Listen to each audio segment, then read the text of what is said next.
नमस्कार, business plus टेलिभिजनको news bulletin business टुडेमा स्वागत छ। म जीवन खड्का। सुरुमा हेडलाइन्स।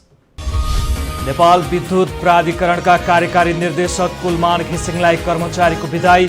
सबै नेपाली नागरिक आफ्नो प्रेरणाको स्रोत भएको घिसिङको जिकिर।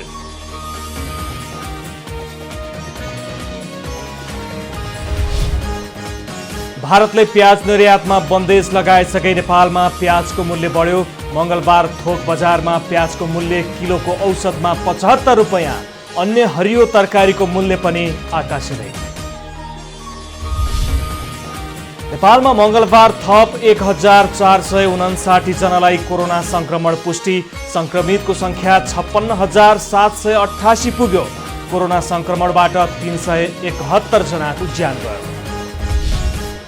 यो वर्ष नेपालको आर्थिक वृद्धि 1.5% मात्र हुने एडिबीको प्रक्षेपण। सन् 2020 मा एसियाली क्षेत्रको आर्थिक वृद्धि दर 0 भन्दा पनि तल झर्ने अनुमान। र मंगलबार शेयर बजार परिसूचक नेप्सेमा 4.47 अङ्कको गिरावट। 193 कम्पनीका 2 अर्ब 11 करोड बढीको कारोबार।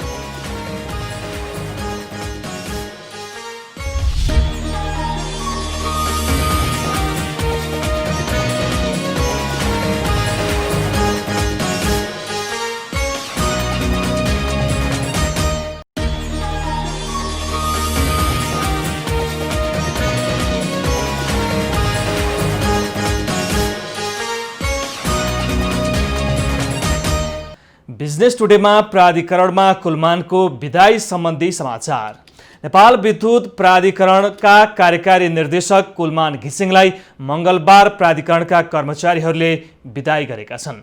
4 वर्षे कार्यकाल सोमबार पूरा गरेका घिसिङलाई कर्मचारीहरूले एक कार्यक्रमको आयोजना गरी बुद्धको मूर्ति मायाको चिनो उपहार दिएका थिए। कार्यक्रममा सहभागी अधिकांश वक्ताहरूले घिसिङलाई पुनः कार्यकारी निर्देशकका रूपमा प्राधिकरणमा ल्याउनुपर्ने बताएका थिए।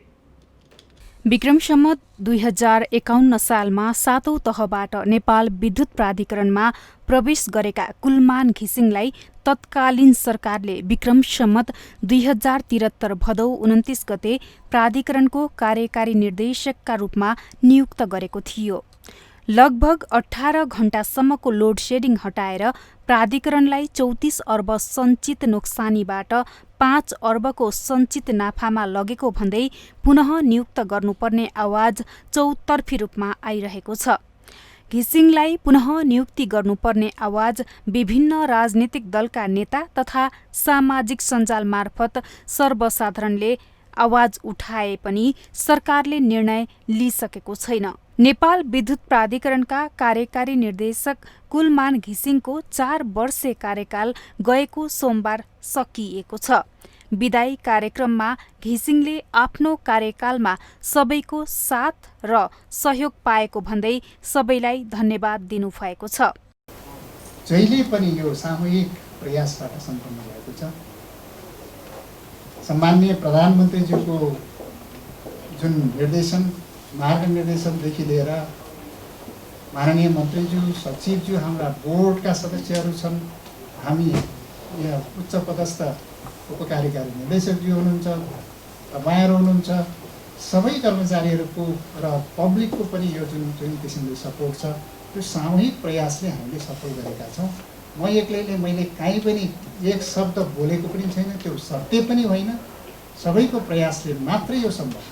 साथै उहाँले सबै नेपाली नागरिक आफ्नो प्रेरणाको स्रोत भएको बताउनु भएको छ। उहाँले कुनै पनि प्रतिष्ठानमा हुने नेतृत्व परिवर्तनलाई नियमित र स्वाभाविक प्रक्रियामा लिन आग्रह गर्नुभएको छ। आगामी दिन प्राधिकरणको एकदम सुन्दर छ, हामी धेरै नै अगाडि बढ्न सक्ने स्थितिमा छौँ।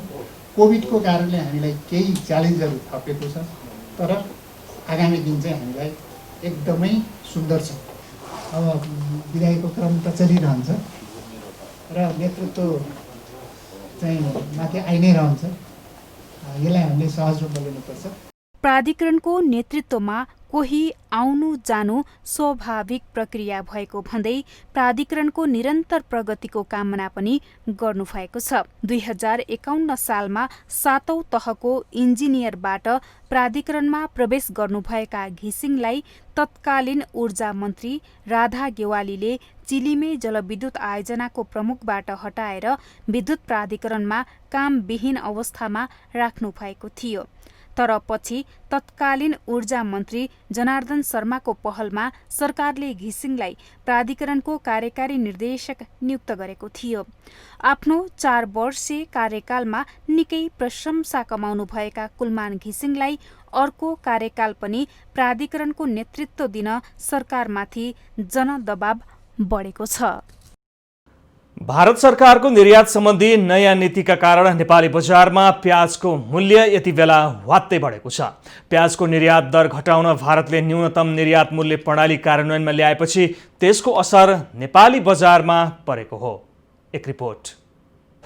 भारतमा पछिल्लो समयमा प्रति किलो प्याजको मूल्य थोकमा 64 रुपियाँबाट बढेर 88 रुपियाँ पुगेको छ। उत्पादन भएको प्याज केही महिना अघिको बाढीका कारण खेतमै नष्ट भएको र प्याज भण्डारण गृहमा पानीले भिजेर नष्ट भएको थियो।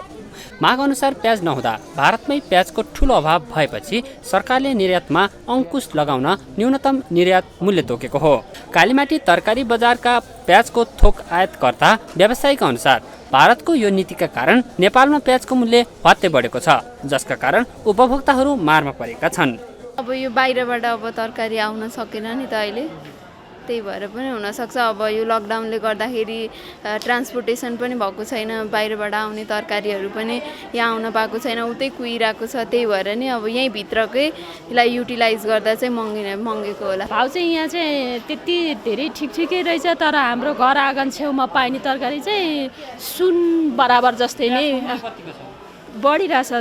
प्याजको मूल्य, आलुको मूल्य पनि त्यस्तै बढिरहेछ, प्याजको मूल्य पनि बढिरहेछ। अहिले त मासु खानेलाई चाहिँ सजिलो भइरहेछ, तरकारी खानेलाई चाहिँ धेरै गाह्रो परिरहेछ। भारतीय एमइपी र आपूर्ति घटेका कारण प्रति किलो प्याजमा 31 रुपियाँ थपिएको छ। खुद्रा व्यापारीले त्यही थोक मूल्यमा थप 35 रुपियाँ थपेर उपभोक्तालाई प्रति किलो 130 रुपियाँमा बिक्री गर्दै आइरहेका छन्। नेपालमा खपत हुने मध्ये 98% प्याज भारतबाट आयात हुन्छ। भारतले प्याजको निर्यातमा प्रतिबन्ध लगाएको छ। त्यसको कारणले हाम्रो बजारको जुन आगमन हो त्यो पक्कै पनि प्रभावित हुन्छ। किन भन्दाखेरि हाम्रो बजारमा जुन प्याज आएर बिक्री वितरण हुन्छ त्यो मोस्टली इन्डियाबाटै आउने हो, भारतबाटै आउने हो। हाम्रो बजार मात्रै होइन, सम्पूर्ण नेपालमा नै त्यो किसिमको अवस्था चाहिँ छ। भारतीय बजारहरूबाट ठुलो परिमाणमा आउने र बिक्री वितरण हुने। हाम्रो जुन उत्पादन छ प्याजको त्यो एकदमै मौसमी छ, सीमित छ र हाम्रो जुन माग हो त्यसले मौसमी रूपमै पनि फुलफिल गर्न सक्दैन।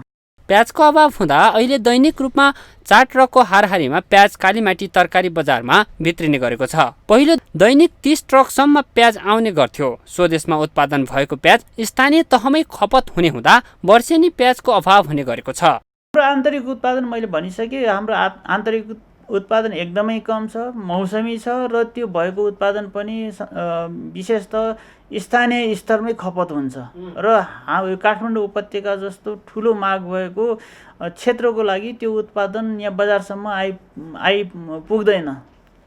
त्यो कारणले गर्दाखेरि हामीले हाम्रो माग फुलफिल गर्नको लागि त भारतीय बजार अथवा अन्य मुलुकको आयातमा भर पर्ने अवस्था छ।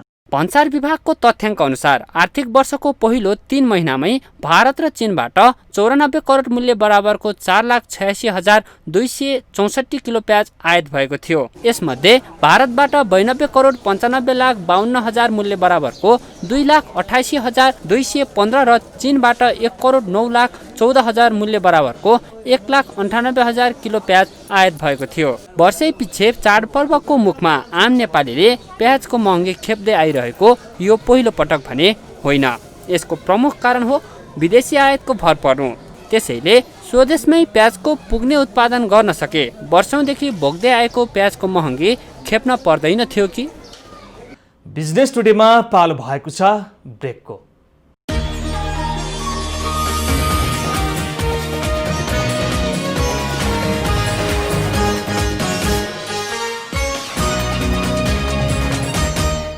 बिजनेस टुडेमा पुनः स्वागत छ। अब बाँकी समाचार।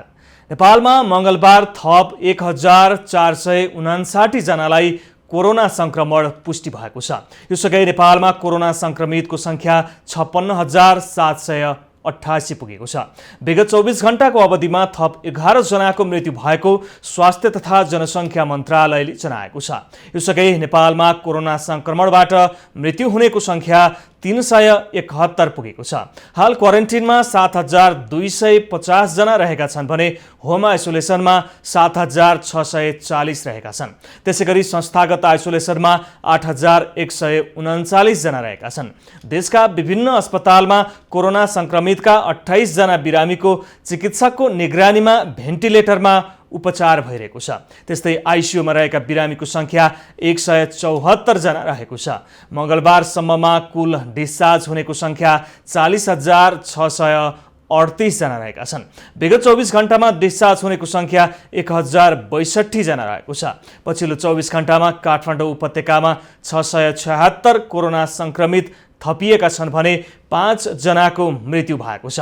काठमाडौँ जिल्लाका मात्र 555 जनामा कोरोना संक्रमण पुष्टि भएको छ। त्यस्तै भक्तपुरका 86 र ललितपुरका 35 जनामा पनि संक्रमण रहेको स्वास्थ्य तथा जनसङ्ख्या मन्त्रालयले जनाएको छ। कोरोनाका 0 संक्रमित भएका जिल्लामा डोल्पा, मुगु, सोलुखुम्बु, मुस्ताङ, म्याग्दी र हुम्ला रहेका छन् भने 500 जना बढी संक्रमित भएका जिल्लामा काठमाडौँ, मोरङ, सुनसरी, भक्तपुर, चितवन, मकवानपुर र रूपन्देही रहेका छन्। बीमा समितिले बिमितलाई कोरोना पुष्टि भए बिमाङ्कको 25% राहत रकम र बाँकी अस्पतालको बिल अनुसार दिने गरी कोरोना बिमा मापदण्ड संशोधन गरेको छ।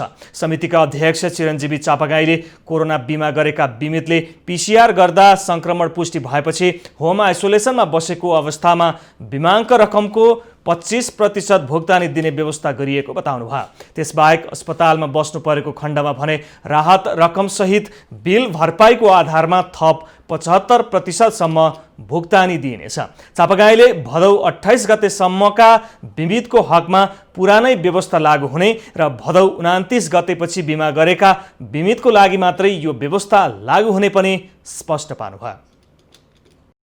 जो कोरोना लागेर संक्रमण भएर होम आइसोलेसनमा बस्ने अवस्था भयो भने बिमाङ्कको 25% तुरुन्त पाइहाल्यो र त्यसपछि अस्पताल जानु पर्यो भनेको खण्डमा त्यो 25% त पाइसक्यो, सबैले पाइहाल्ने भइहाल्यो र एक्स्ट्रा चाहिँ 75% पाउँछ भनेको हो। 100% हुन्छ। खर्च 75% पुगेन भने अब 50% मात्र खर्च भयो भने त्यही अनुसार अब यो एउटा स्वास्थ्य बिमा मोडलमा गएको हो।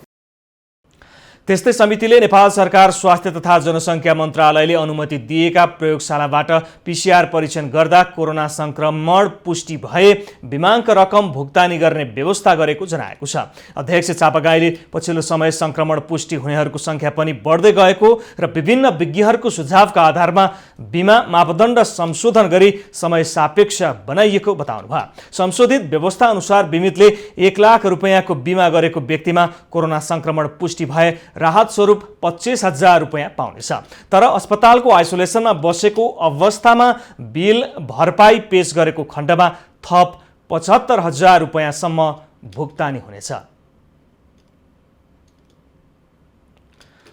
अध्यागमन विभाग गेट अगाडि नेपाली तथा विदेशी नागरिकको यति बेला ठुलै भिड देखिन्छ।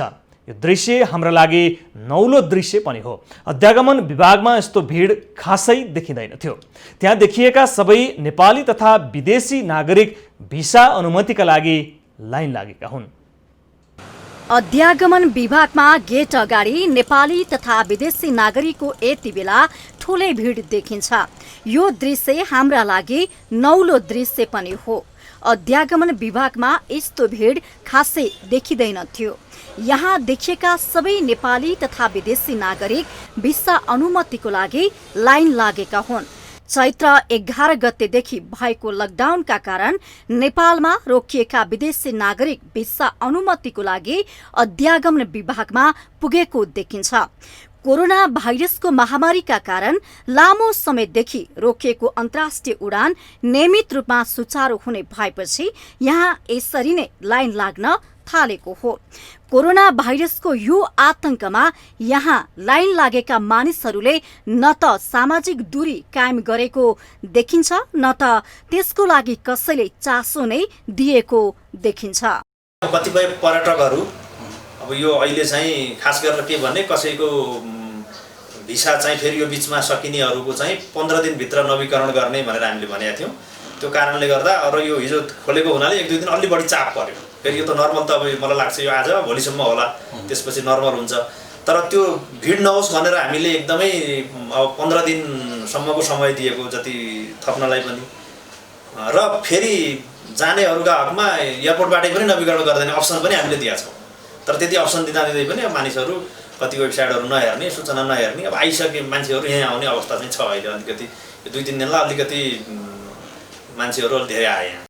अध्यागमन विभागका निर्देशक तिवारी ज्यूले भने जस्तो छोटो समयको लागि भए त ठिकै होला, तर लामो समयसम्म यो प्रक्रिया यसै गरी चल्ने हो भने कोभिडका बीच भएको यो भिडको नतिजा के होला भन्ने हाम्रो चासो पनि हो। र अर्को महत्त्वपूर्ण विषय हो कोरोना भाइरसको यस्तो महामारीमा अध्यागमन विभाग जस्तो संवेदनशील क्षेत्रमा बिना सामाजिक दूरी भिड लाग्नुले कस्तो नतिजा आउला। किनकि यहाँ आएका मानिसहरू भिसा लिए लगत्तै विश्वका अनेक मुलुक पुग्दछन्। यदि एक व्यक्तिमा मात्र कोरोना भाइरस संक्रमण रहेछ भने त्यसले पक्कै पनि नसोचेको भयावह निम्त्याउन सक्छ। यसतर्फ पनि सम्बन्धित निकायको ध्यान जान जरुरी देखिएको छ। विकास साझेदारी एसियाली विकास बैंक एडीबीले नेपालको आर्थिक वृद्धि दर यो वर्ष 1.5% मात्र कायम हुने अनुमान गरेको छ। सरकारले भने आर्थिक वृद्धि 7% हाराहारीमा हुने अनुमान गरेको छ। एडीबीले गत अप्रिलमा सन् 2021 को पहिलो प्रक्षेपणमा 6.4% को आर्थिक वृद्धिको अनुमान गरिएको थियो। तर त्यसपछि कोरोना भाइरसको विश्वव्यापी महामारी र त्यसको नियन्त्रणका लागि सरकारले अपनाएका निरोधात्मक कदमका कारण त्यसपछि भने आर्थिक गतिविधिहरू खुम्चन पुगेका छन्। त्यसपछि एडीबीले जुन 2021 मा 3.1% को आर्थिक वृद्धिको अनुमान गरेको थियो। तर मंगलबार तेस्रो प्रक्षेपण गर्दै एसियाली विकास बैंकले यो वर्ष 1.5% को मात्र आर्थिक वृद्धि हुने अनुमान गरेको छ। बैंकले मंगलबार इकोनोमिक आउटलुक मार्फत एसियाली मुलुकबारे आर्थिक वृद्धिको प्रक्षेपण गरेको हो। उता विश्व बैंकले केही समय अगाडि गरेको अनुमान 2.1% आर्थिक वृद्धिको छ।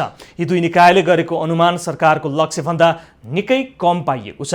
बैंकका अनुसार सन् 2020 मा एसियाली क्षेत्रको आर्थिक वृद्धि दर 0 भन्दा पनि तल झर्दै -0.7% कायम हुनेछ। सन् 2019 मा एसियाली मुलुकको समग्र आर्थिक वृद्धि दर 5.1% थियो। बिजनेस टुडेमा पालो भएको छ ब्रेकको।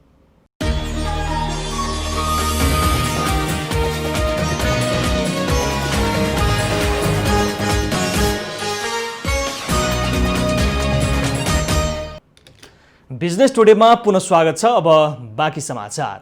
मंगलबार शेयर बजार नेप्से 4.47 अङ्कले घटेर परिसूचक 1536.03 अङ्कमा पुगेको छ। 193 कम्पनीका 66,97,496 किता शेयर 32,328 पटकको कारोबारबाट 2,11,79,39,528 रुपैयाँमा खरिद बिक्री भएको छ। त्यस्तै क वर्गका कम्पनीहरूको कारोबार मापन गर्ने सेन्सिटिभ इन्डेक्स 1.59 अङ्कले घटेर 304.65 अङ्कमा पुगेको छ।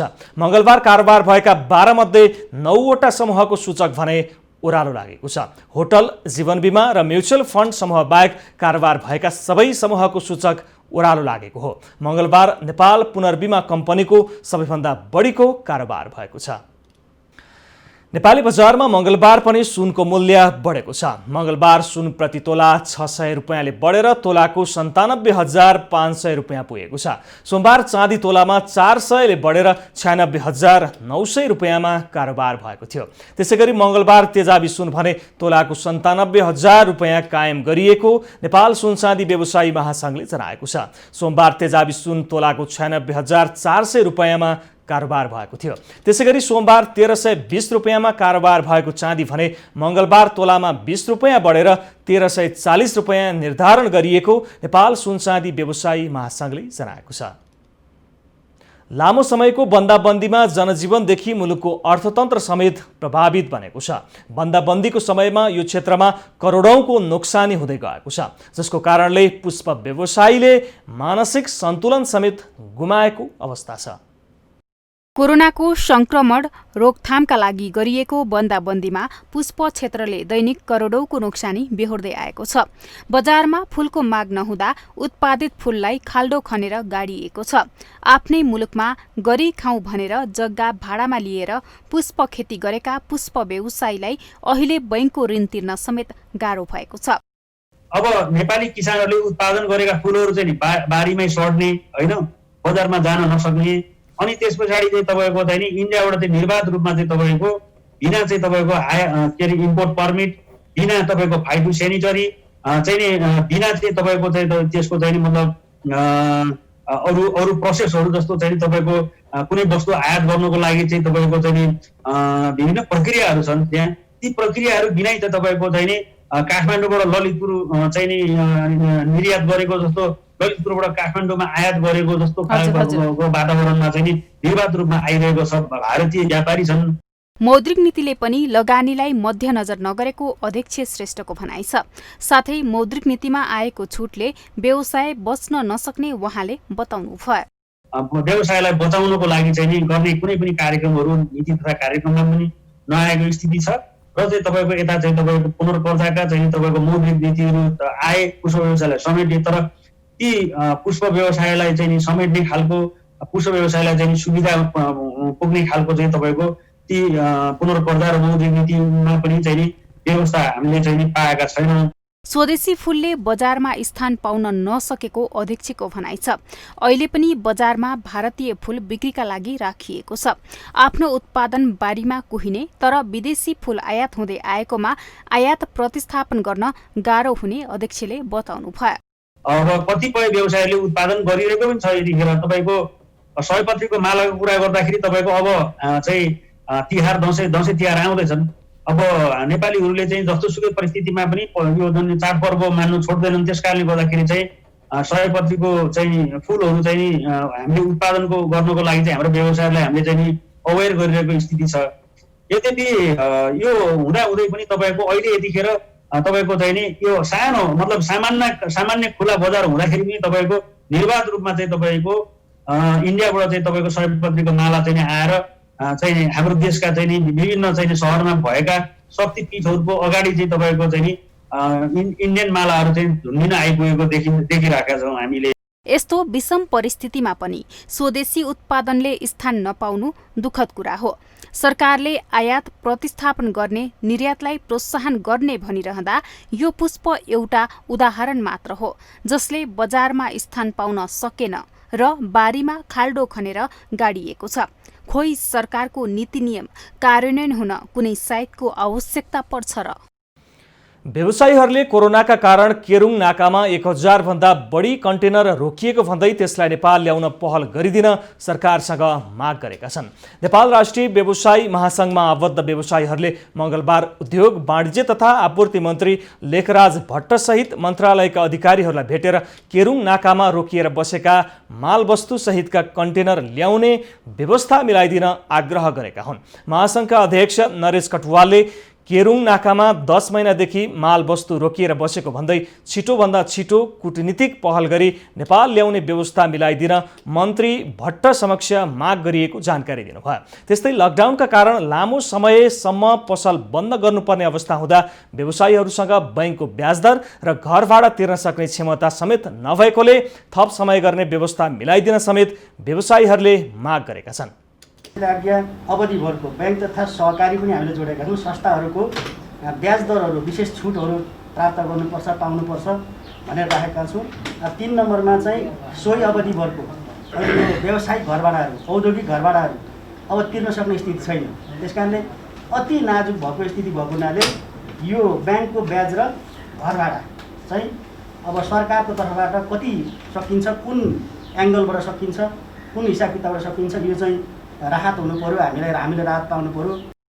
व्यवसायीहरूको भेटमा मन्त्रालयका सचिव वैकुण्ठ अर्यालले व्यवसायीहरूले राखेका माग जायज भएकोले मन्त्रालयले सम्बन्धित ठाउँहरूमा पहल गर्नुपर्ने बताउनुभयो। अहिले यहाँले एउटा कुरो लेख्नु भएको छ, जुन पुनर्कर्जाको कुरो छ, त्यो पुनर्कर्जा चाहिँ नि उद्योगीलाई भएछ र व्यवसायलाई नै हुनु पर्यो भन्ने कुराहरू चाहिँ हामी सम्बन्धित निकायसँग छलफल गरौँ, किन हाम्रो तर्फबाट मात्रै हुन सक्ने कुरो भयो। लकडाउनपछि व्यवसाय सञ्चालन गर्न चालु पुँजी समेत नभएकोले बिना धितो न्यूनतम 5% ब्याज दरमा कर्जा उपलब्ध गराउन समेत व्यवसायीहरूले माग गरेका छन्। बुलेटिनको अन्त्यमा अहिलेसम्मका हेडलाइन्स। नेपाल विद्युत प्राधिकरणका कार्यकारी निर्देशक कुलमान घिसिङलाई कर्मचारीको विदाई, सबै नेपाली नागरिक आफ्नो प्रेरणाको स्रोत भएको घिसिङको जिकिर।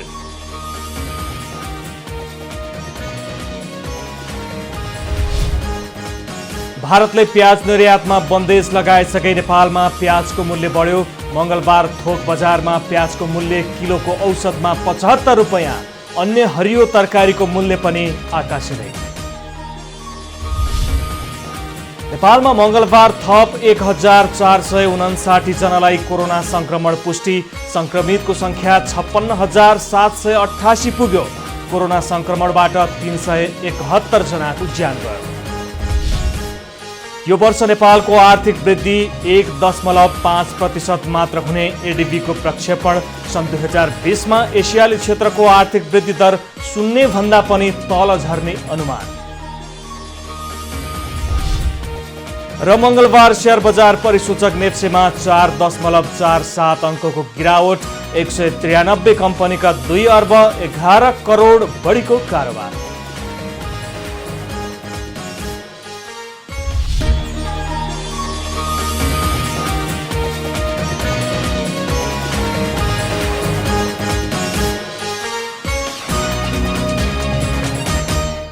बिजनेस टुडे अहिलेलाई यति नै। हेर्दै रहनुहोला business plus television. Business plus, business first.